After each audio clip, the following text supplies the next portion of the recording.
Қашанғы біз бір-бірімізді братан деп айтамыз? Братан деген түрмен жаргон емес пе? Иә. Біле білсең. Ол коммунистік партияның біріктіруі бізді, бір тілде сөйлетуі. Бауырымызға, бір-бірімізге братан дейміз. А бауыр деген, ол қасиетті сөз, ол киелі сөз, ол мистикалық сөз, бауыр деген.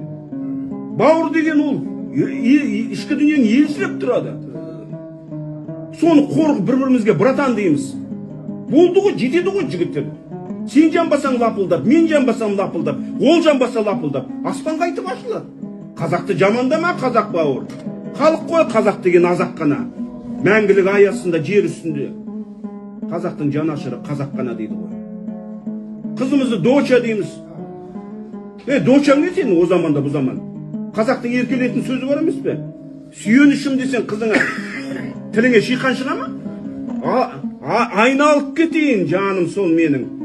Десең, қандай тамаша қыздың рухы көтеріледі. Айналайын, это чудесные слова. Жаль, что русские не поймут.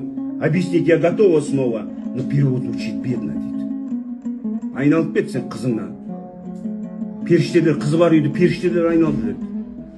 Базардан алып келген затыңды ұлыңнан бұрын қызыңа бер дейді. Міне.